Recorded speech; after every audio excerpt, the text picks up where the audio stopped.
많이 여기저기서 이렇게 열띤 논의들을 해오셨던 걸 알고 있지만 한 번만 더 말씀을 잠깐 소개를 드리면 정선희 선생님께서는 막스 코뮤날레 집행위원장으로 계시고요. 그리고 경상대학교에서 교수직을 하고 계시죠. 그리고 신강현 선생님께서도 문화과학 막스 코뮤날레 여러 관련 단체들에서 활동하고 계시고 한국예술종합학교에서 교수직을 하고 계시고요. 그리고 고정업대 선생님은 말씀드렸던 것처럼 지구적 행동 네트워크의 집행위원장 활동하고 계시고 한신대에서 교수직을 하고 계십니다. 그러면은 갖고 계신 자료집을 참고를 하시면은 오늘 발표를 해주실 내용들이 있고요. 정성진 선생님 먼저 모시고 자본주의와 가사노동, 마르크스 가치론의 쟁점에 대한 이야기를 들어보도록 할 텐데요. 개인적으로 연륜이 매우 있으신 선생님, 남자 선생님들께서 가사노동에 대한 발표를 해주시는 건 처음 듣는 거거든요. 매우 기대하고 있습니다. 정선희 선생님 먼저 드리도록 하겠습니다.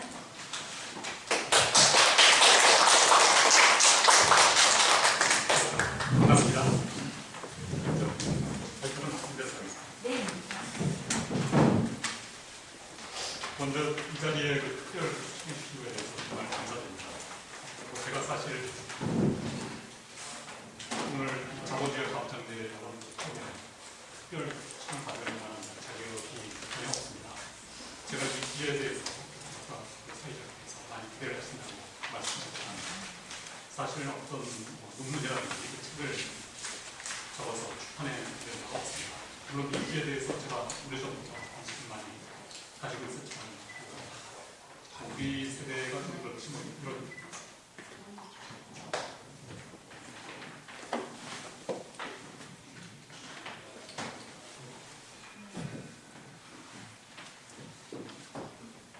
네. 저희 그 세대가 뭐 이러저러한 여러 가지 다른 주제들도 우리 대련하게 하고 있다고 사실 이 기회에 대해서 그렇게 공부를 할 시간을 갖지 못했습니다. 그래서 사실은 여기 와서 배운다는 그런 것을 그리고 이 주제에 대해서 또 사실 처음 그런 보고에 되었습니다.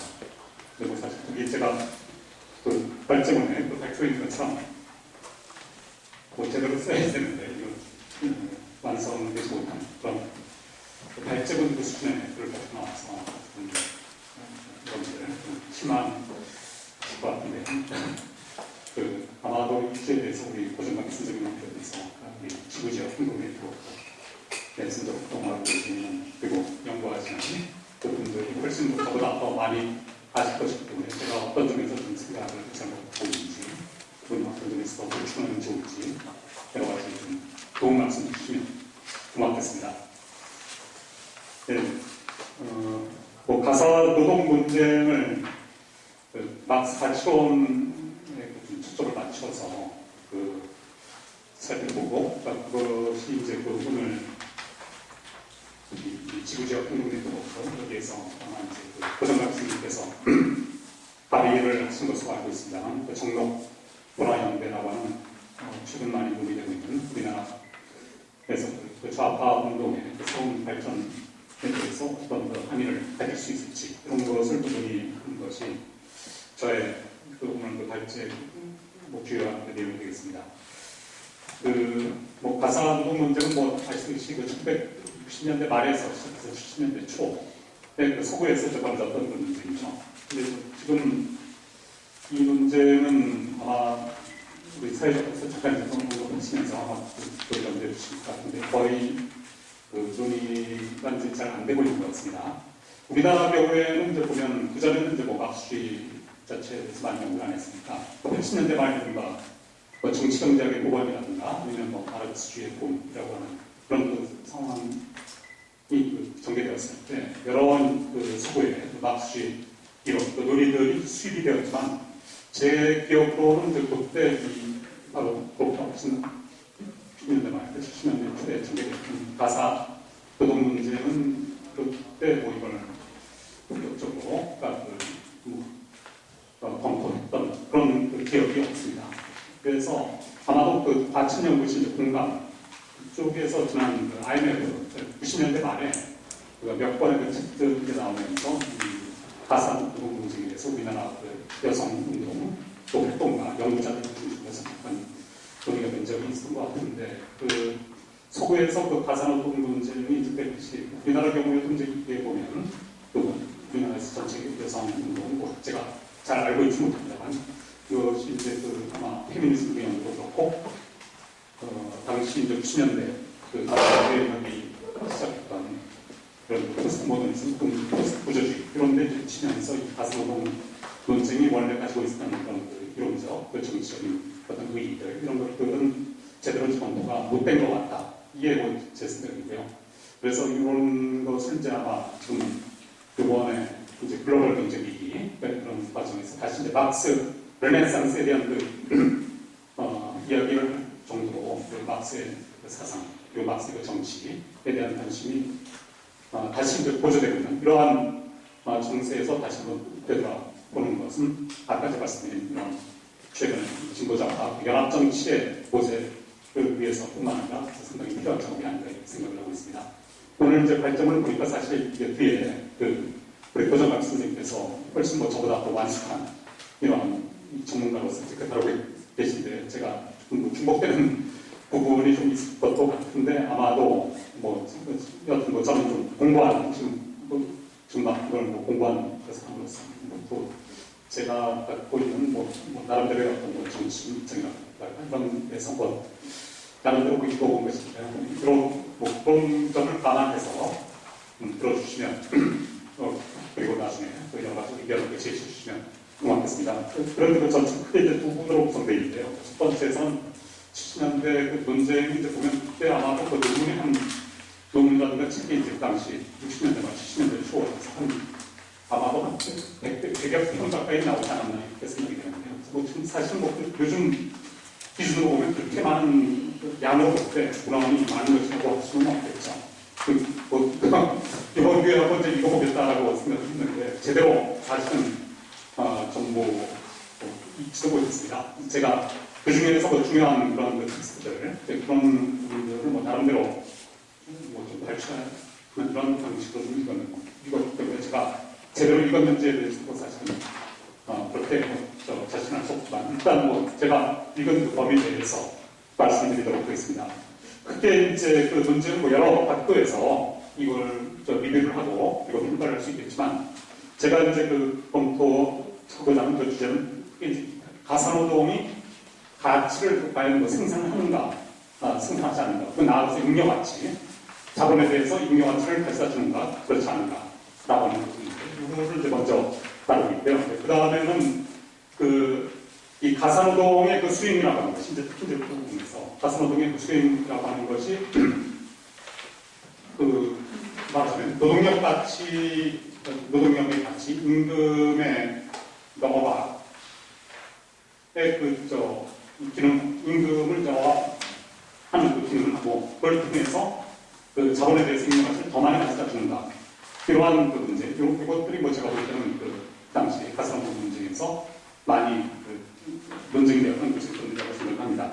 그리고 이제 나아가서는 그것과 관련해서 이제 이 가산노동 논쟁 나중에 아마 후기 이제 가산노동 논쟁이 진행되면서 이게 좀 수렴되는 이런 과정에서 나왔던 이중측의 논쟁이라든가 아니면 최근에 이제 이 가산노동 논쟁에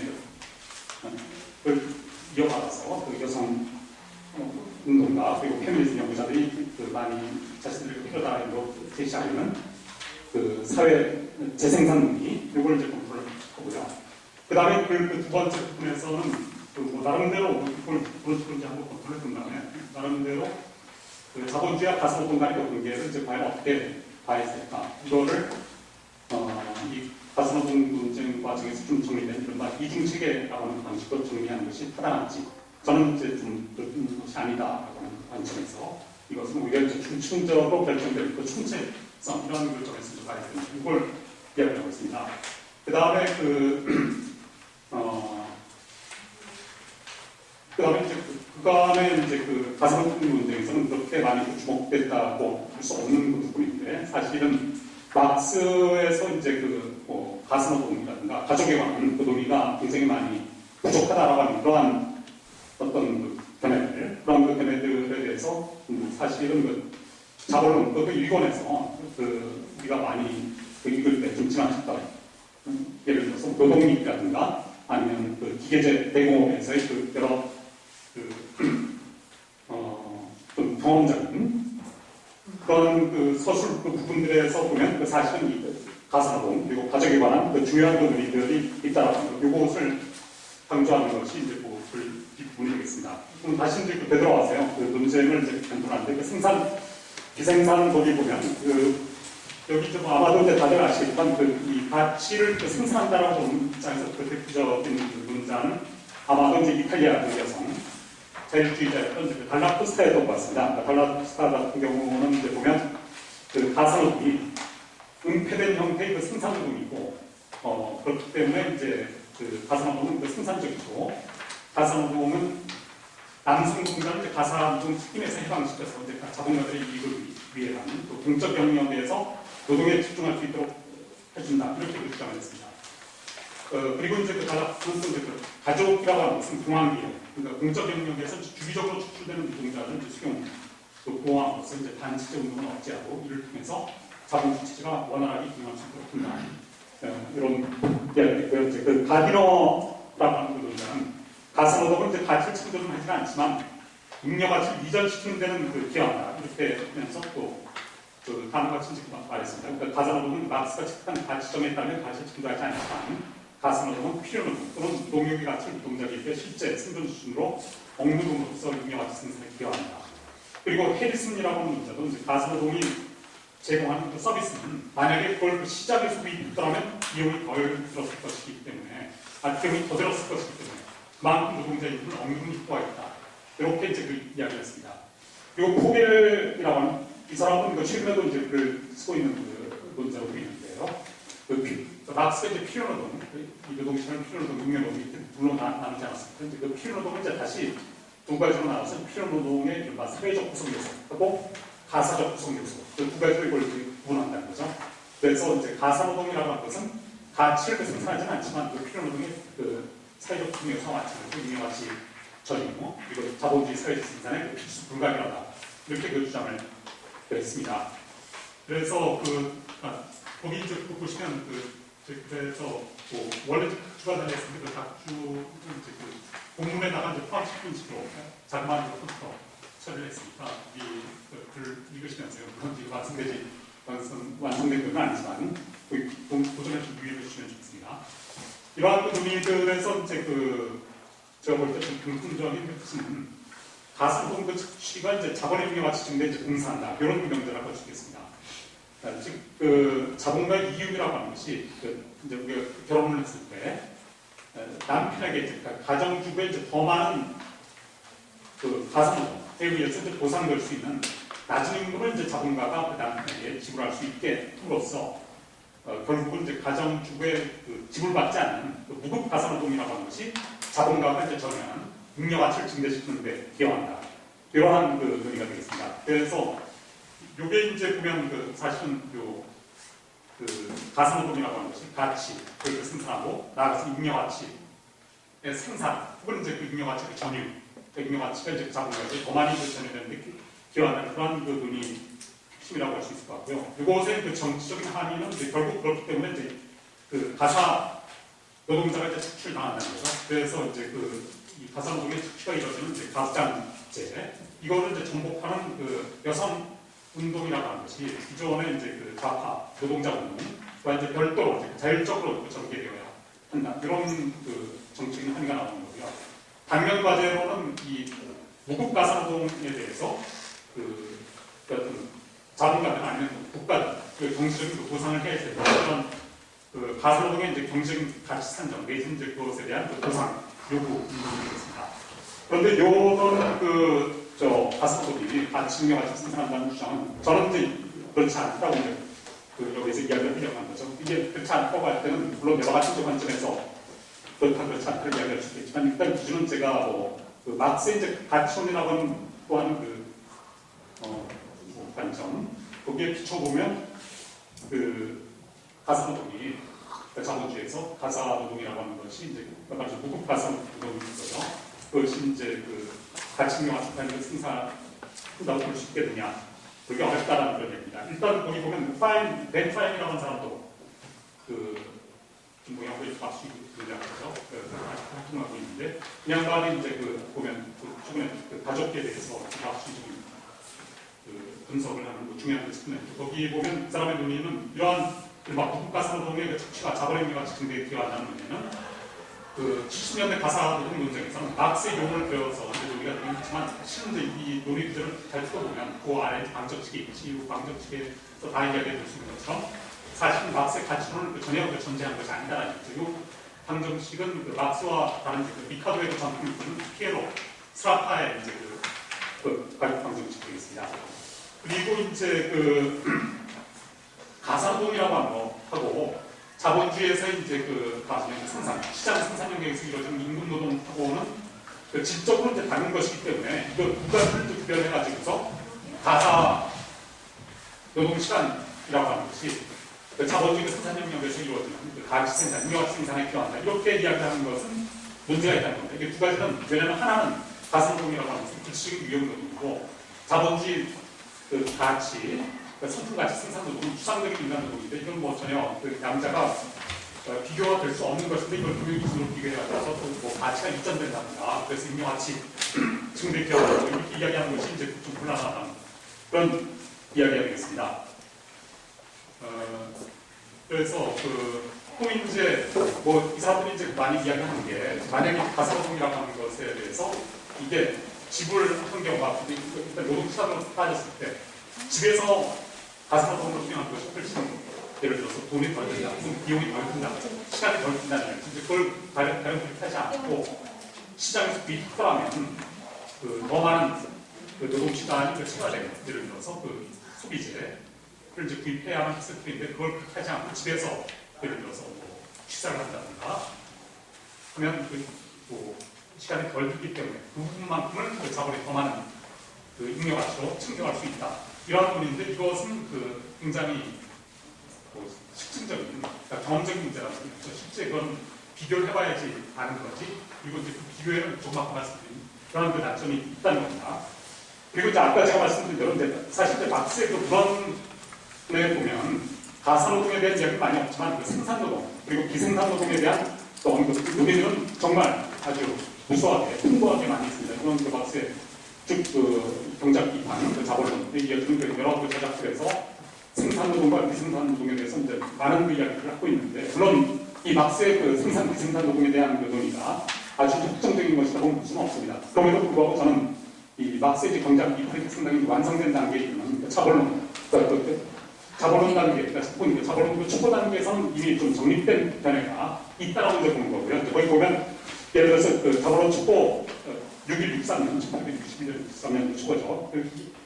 이건 인명화 직서서를 알려져 있는 그런 것인데 거기 보면 막스는 분명히 생산노동자라고 하는 것은 자본가를 위해서 임금노동을 수행하고 이제 자본가에게 이윤을 가져다 그러한 노동만이 생산노동이다. 이렇게 이제 분명하게 정의하고 있습니다. 그리고 이제 그거는 예를 들어서 무슨 서비스를 하느냐 아니면 물적 재화를 생산하느냐 이거하고는 전혀 관계없다는 그런 이야기를 하고 있고요. 그 다음에 자본은 역시 일본에도 축고 있는 그리고 일본에도 포함되어 있지 않은 직접적 생산 과정의 재결과라고 하는데도 이제 보면 분명히 이 생산노동은 인명화 창출노동이다. 그겁니다. 이제 이야기를 하고 있습니다. 그리고 이제 그렇다면 이제 가사노동이라고 하는 것은 분명히 자본에 고용돼서 인명화 생산노동이 아니기 때문에 이걸 가치 생산, 막스적인 생산노동이라고 이야기할 수 없다는 것은 너무나 분명한 것이고요.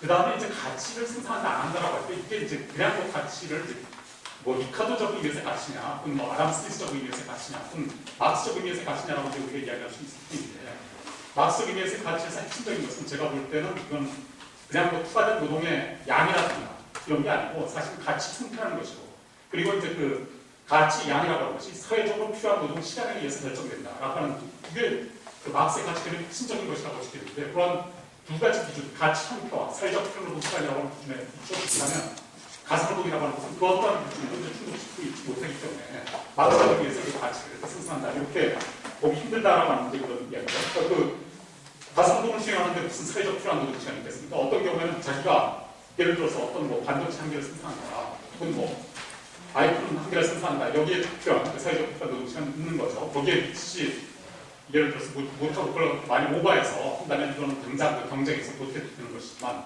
가상노동에서 그런 어떤 사회적 필요한 노동 시간이라고 하는 것이 과연 적용이 된다고 볼 수 있을지 이건 굉장히 어떤 제가 볼 때는 그렇지 않은 것 같다는 그런 얘기입니다. 따라서 이제 그 막스 이제 그 이야기한 그 가치 법칙이 이제 적용된다고 볼 수 있는 건 아니고요. 그래서 뭐 막스의 문헌에도 보면 분명히 이제 그 여성 이 가상노동에 대해서 그렇게 언급한 부분도 있습니다. 비생산적인 여성도 물론 그게 뭐 따오게 있지만 그리고 이제 우리가 보면 이게 가상노동이 생산노동이 아니라고 하면 또 뭔가 이제 굉장히 가상노동에 대해서 뭔가 이걸 폄하하고 있는 것이 아닌가 이렇게 생각을 하기가 쉬운데요. 사실 이제 막스의 그 비생산노동이라고 하는 개념은 전혀 이건 규범적인, 그러니까 생산노동이 더 좋고 뭐 비생산노동이 뭔가 좀 문제가 있는 그런 뭐 그래서 이건 제거돼야, 그러니까 이거 없어도 불필요한 이러한 노동이다. 이러한 합의를 막스의 비생산노동 개념은 전혀 갖고 있는 게 아니죠. 또 우리가 이제 보면 아까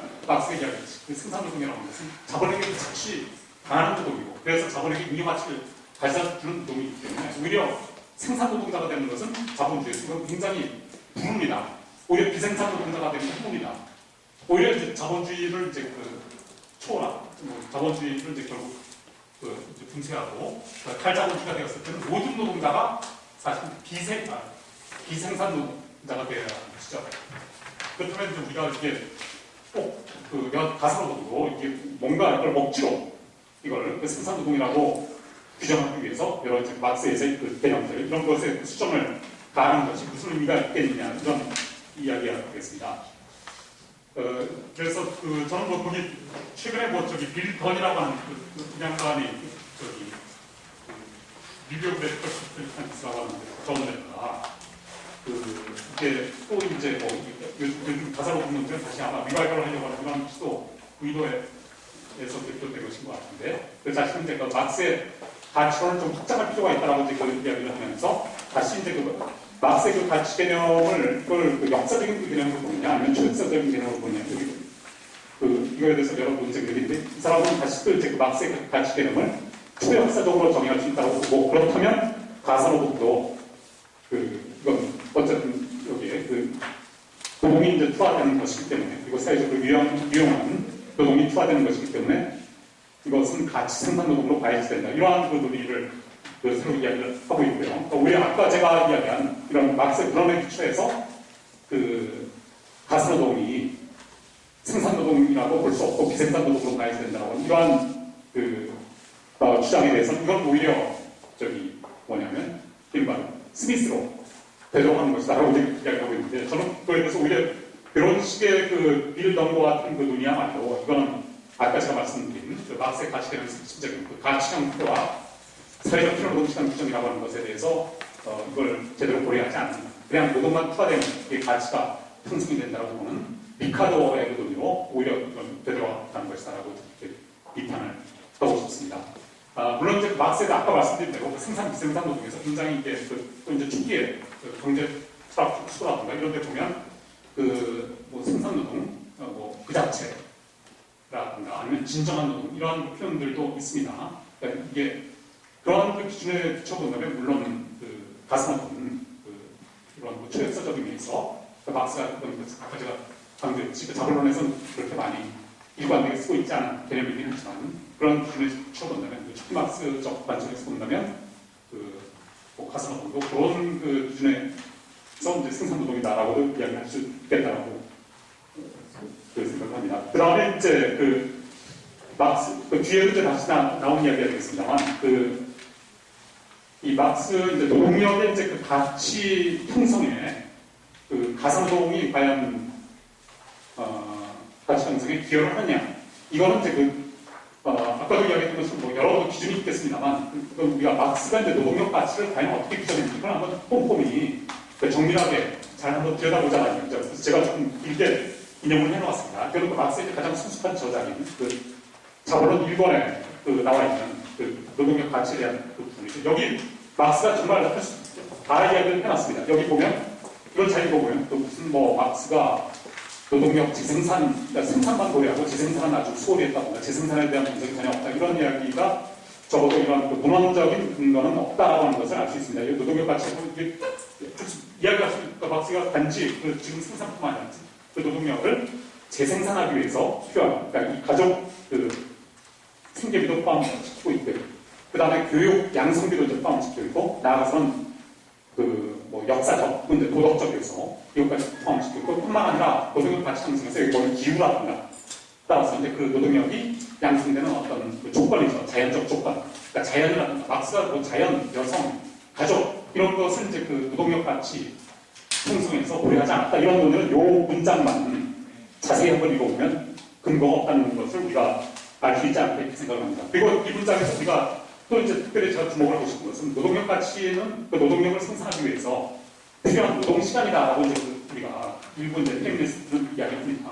하지만 여기에서 이걸 다시 잘 읽어보면 노동 가치 단지 그 노동력을 재생산하기 위해서 필요한 노동 시간이 아니고 그걸 생산하기 위해서 노동자가 소비해야 하는 바로 생활필수품, 소비재, 즉 상품의 가치로 이제 다시 노동의 가치를 이제 그 정의하고 있다는 것. 이걸 잘 알겠습니다. 그러니까 일부 이제 이 당시 가사노동 논쟁에서 이야기했던 것처럼 그 노동력 재생산하면서 어쨌든 이게 노동 시간이 들어가는 게 아니냐. 또 이 문장에 보면 막스가 노동력 가치를 노동력을 생산하기 위해서 필요한 노동 시간이라고 정의한 만큼 따라서 가사노동도 노동력 가치 형성에 기여한다고 봐야 되는 게 아닌가. 이러한 주장을 하지만 사실 이거 전체를 보면 제가 이제 강조를 했습니다. 그 처음에 또 그렇고 중간에 보면 10번째 줄 그 노동력 가치는 노동력 소유자인 생활 유지하는 데 필요한 생활수단의 가치다.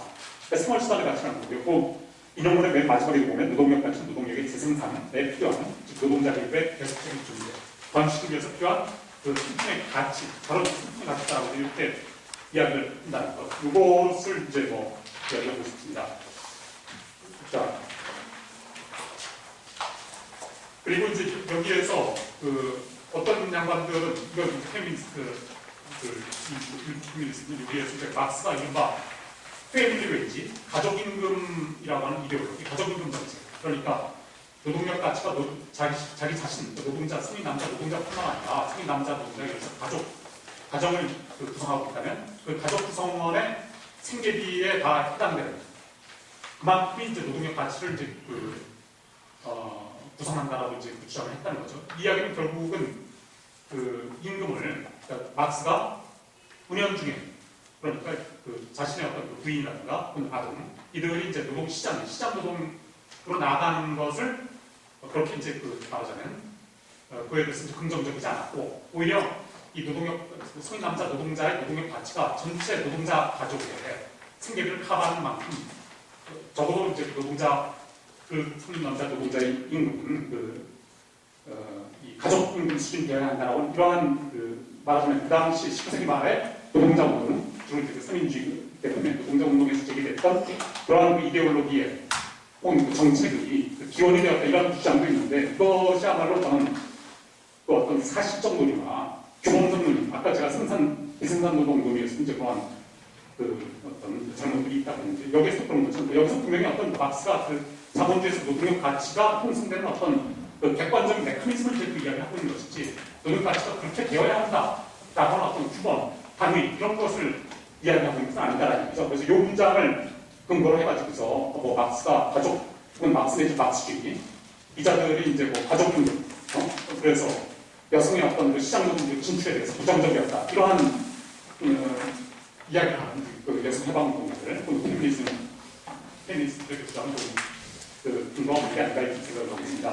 그 다음에 이제 이러한 논의들 이제 보면 뒤에 이제 이런 논의가 많이 되다가 아까 이야기했듯이 중간에 가사노동이라고 하는 것의 정의가 뭐냐? 그러니까 아까 또 이제 아까 이제 요즘 돌봄노동이라고 하는 표현들 많이 쓰고 있지 않습니까? 사실 이제 가사노동이 제가 뒤에 다시 이야기 갖고 있지만 실제 집안 그러니까 도메스틱 레이버를 이제 우리가 가사노동이라고 번역하는데 우리가 하우스 워크라고 하는 것도 있고 우리가 그냥 집안일이 있잖아요. 그러니까 거기 가족 여성부에 따른 10대 가사노동의 구성에서 그래서 식사 준비라든가 설거지, 세탁, 다림질, 집안 청소, 그저 많이 하고 있습니다. 제가 아마 절반 이상 저희 주로 생각하고 있는데 제가 가성동에 대해서 어쨌든 그 이야기를 할 때 자격은 있다고 생각합니다.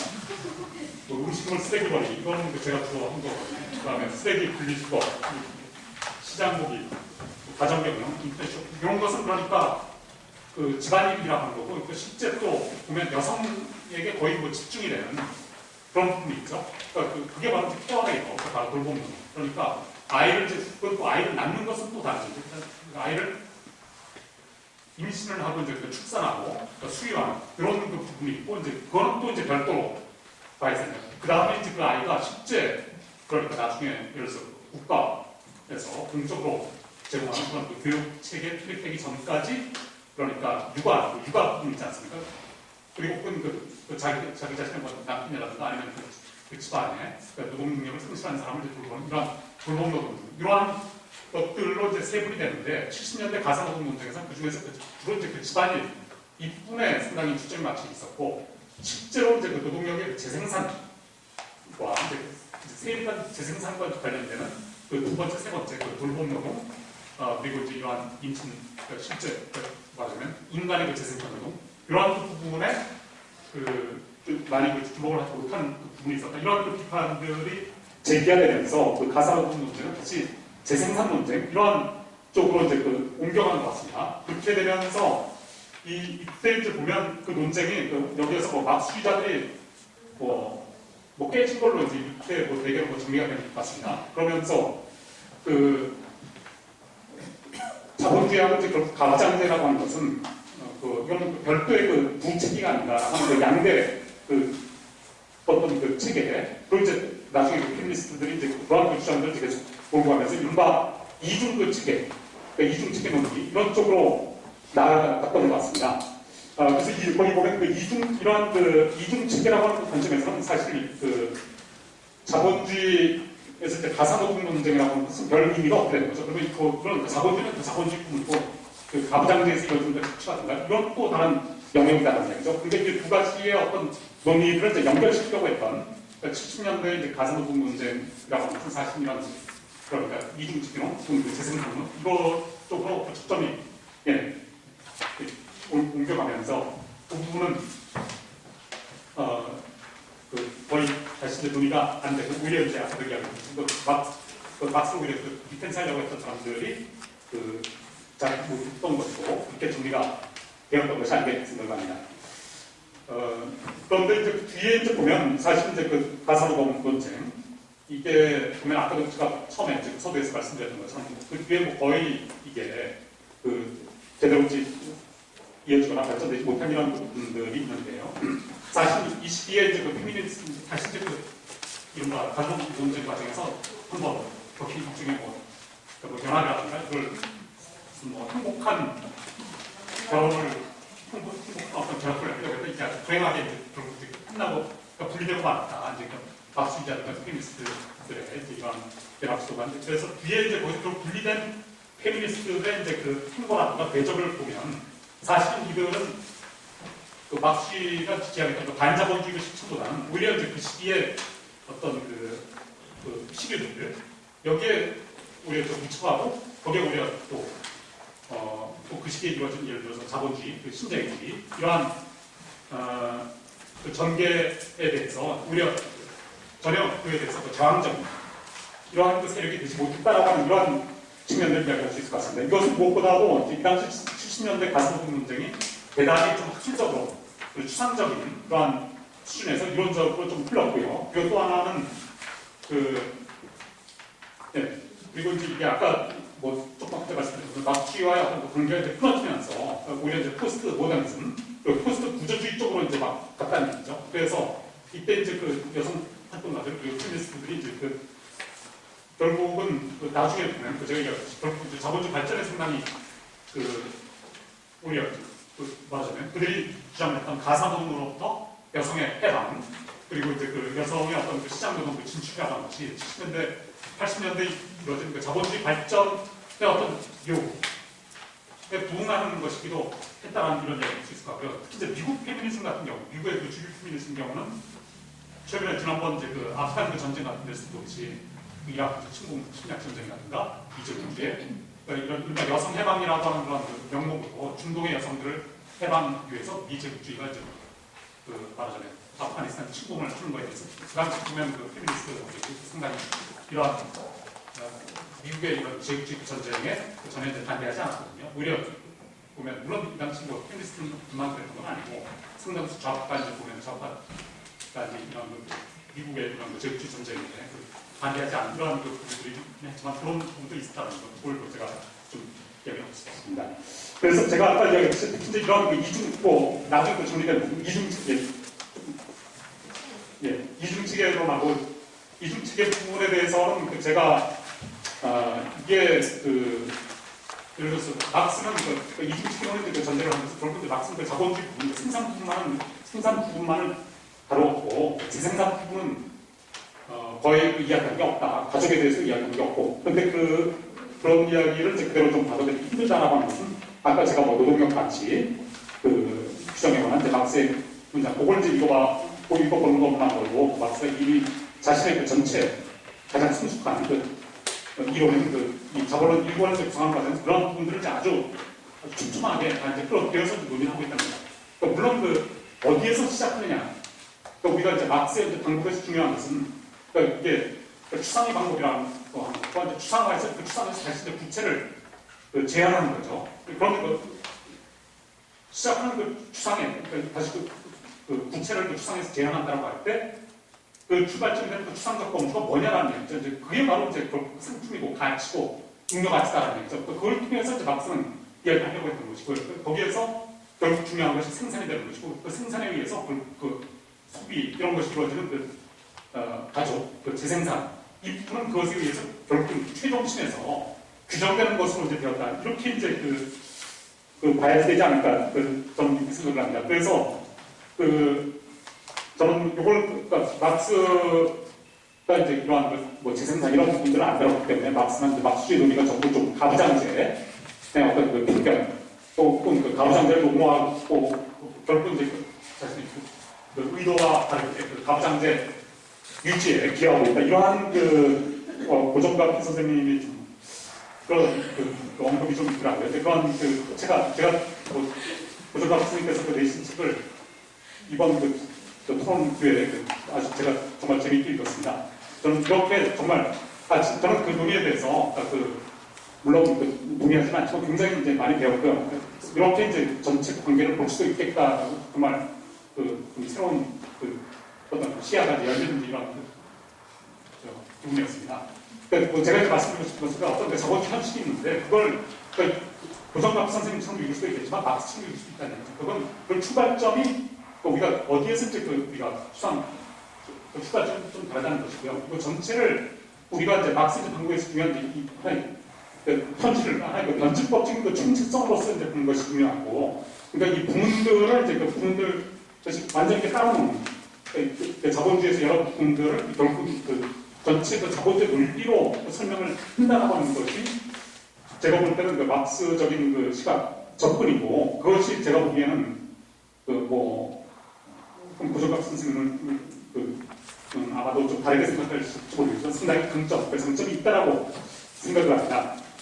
그래서 이제 근데 제가 여기서 이런 이중체계론에 대해서 약간 제가 비판을 제기를 하고 있는데요. 이중체계론에서는 뭔가 이제 자본주의, 이건 제가 볼 때는 요즘 우리나라 진보 진영에서 이제 많이 믿고 있는 폴라니 같은 사람도 보면 이런 사실은 이중체계론을 이야기하고 있는 거죠. 그러니까 자본주의에 보면 자본화될 수 없는 그런 시장화되어서는 완전히 시장화되어서는 안 될 예를 들어서 무슨 화학이라든가 노동이라든가 토지 이런 것들이 있다. 이런 것까지 몽땅 시장화, 상품화하려고 하는 것이 바로 신자유주의인데 그렇게 되면 결국 자본주의 자체에 위기가 오게 된다는 이런 얘기죠. 그게 30년대 대공황이라든가 이런 걸 나왔고 그럼 거기에 대한 어떤 반동으로 다시 사회가, 국가가 이런 과도한 시장화되는 이런 말하자면 시장에 대해서 규제, 사회적 규제를 하게 된다. 이래서 이른바 폴라니의 이중동이라고 하는 것이 이제 이야기가 되는 것이 아니겠습니까? 근데 저는 이제 이러한 논의는 뭔가 자본주의가 아무리 발전해도 결국은 이 가족이라든가 이런 재생산 영역은 뭔가 자본주의를 포괄될 수 없는 그런 부분으로 남아있다. 이런 것까지 이제 말하자면 신자유주의는 다 포괄하려고 하는데 거기에서 바로 자본주의 비약될 때는 이러한 그 논의들은 제가 볼 때는 이거는 사실 근데 막스적 논의는 아니고요. 그러니까 보면 이런 비슷한 이야기를 이제 우리가 로자, 룩셈부르크도 이제 물론 로자 룩셈부르크 가사노동에 대해서는 전혀 이제 피스트들의 시각이 아니고 막스의 시각을 채택을 했지만 거기에서 보면 그 자본주의 그게 보면 비자본주의 영역이 과연 아까 그런 가사노동에서 보자면 아까 제가 세 가지 이제 보였지만 그 중에서 보면 이미 그 상당 부분이 이제 예를 들어서 임신, 출산, 수요 이 부분은 그건 아직 시장화 국가화되지 않았지만 나머지 집안일이라든가 아니면 돌봄노동 아까 돌봄노동이 이제 이게 보면 사회화 백성에 힘들다 그래서 이거를 바로 사회 국가가 카바를 해줘야 된다라고 해서 나오는 게 이제 바로 무상 보육이라든가 이러한 요구가 아니었습니까? 근데 그 무상 보육이라고 하는 요구 자체가 바로 그 부분도 시작한 사회가 될 수 있다라고 하는 것을 전제하는 것이죠. 그렇다면 많은 것, 이런 아까 사회지승산에서 이른바 사회지승산 이중치기로는 사회지승산 위기로 이제 이어지게 되는데 그런 논의들이 제가 보기에는 좀 근거가 없는 것이 아니다 이런 이야기를 제가 하고 있습니다. 결국 이제 그러한 이중치기로는 제가 거기에서 강조를 하고 있는 것처럼 결국 이것은 뭔가 이제 반자본주의 정치가 아니고요. 그러니까 결국은 뭔가 과도한 어떤 시장화, 상품화에 대해서 그런 규제하는 탈상품화의 어떤 개혁주의 정치로 이제 가게 되는 이러한 부분들이 있다라고 하는 이야기를 하고 싶고요. 그 다음에 이제 아까 이제 노동력까지 그런 부분에서 제가 이미 이야기한 겁니다. 그래서 이제 막스는 사실은 가족에 대해서 많이 이야기를 안 했다라고 이제 이야기하지만 특히 이제 아까 이야기한 저걸로 15장 기계제도화 되고 여기 보면 아마 이거는 이제 물론 많이 이제 입혀지는 부분이지만 거기에서 자본주의 발전 과정에서 가부장제적인 이제 가족의 해체가 이루어진다고 하는 것을 분명히 이야기를 하고 있죠. 그래서 보다 이제 거기 보면 부분 한번 읽어보면요. 그러니까 자본에 의한 이성적 노동력의 직접적 또는 간접적 특수를 이야기하는 것은 친권의 반영이 아니라 오히려 그와 반대로 자본주의적 특수 방식이야말로 친권에 상응하는 경제적 부대를 제거함으로써 친권을 남용하게 만든 것이다. 그런데 자본주의 체제 안에서 종래의 가족제도의 해체가 아무리 무섭고 매스껍게 보인다 할지라도 대공업은 가정의 영역 밖에 있는 사회적으로 조직된 생산 과정에서 부인, 미상년자, 남녀, 아동들의 주변 역할을 부여함으로써 가족과 양성 관계의 보다 높은 형태를 위한 새로운 경제적 형태를 창조하고 있다. 그 목표 대만적 가족 형태를 절대적이고 최종적이라고 생각하면서 고대로마적 또는 고대 그리스적 또는 동양적 형태를 절대적이라고 생각하는 것과 마찬가지로 비합리적인 물론이다. 또한 남녀노소의 개인들로서 집단적으로 그리고 이분승대에 따른 사실은 그것에 대한 말씀드린 야만적인 자본주의 형태에서는 부패와 노예 상태의 원천으로 대입한 적당한 조건 하에서는 이와 반대로 인간적인 발전의 원천으로 변하지 않을 수 없다는 것도 또한 명백하다. 자, 그래서 이제 보면 막스가 굉장히 나중에 뒷부분에서 이야기하고 있습니다만 이제 막스의 이제 가족에 대해서 막스가 굉장히 나중에晚年의 막스가 종족학 민족학 노트라고 이야기하는 1880년 막스가 예수님 넘어서 이제 썼던 노트죠. 물론 자기가 모간의 고대 사회라든가 이런 책들을 읽고서 이 고대 사회에서의 어떤 가족의 형태들을 보면서 앞으로 향후 이제 따라지는 향후의 어떤 새로운 그야말로 이 가부장적인 부자적인 가족과는 다른 가족 형태를 어떤 원형들을 그런 고대 사회에서의 가족의 여러 가지 형태들에 관한 이야기를 하고 있는 거죠. 그래서 거기 보면 어떤 가부장제라고 하는 것을 어떤 초역사적인 가족 형태로 막스가 이제 생각했다라고 하는 생각이 이제 근거가 없다. 그리고 이제 거기 보면 막스의 이제 고대 사회에 관한 노트에서 막스의 이제 간간히 자기가 이제 물론 대부분 다 발췌물입니다만 하면서 그걸 발췌하면서 거기 적어온 것들을 보면 그 노트들의 이제 근거에서 쓰여진 역시 1882년에 엥겔스가 쓴 가족 사유재산 국가의 기업보다 굉장히 이제 훨씬 더 풍부하고 그러니까 이건 엥겔스 경우는 대단히 이제 대국 사회 이제 사유 재산제도 이제 발전의 과정에서 이제 가족 지금 부자적인 가족 기존에 이제 말하자면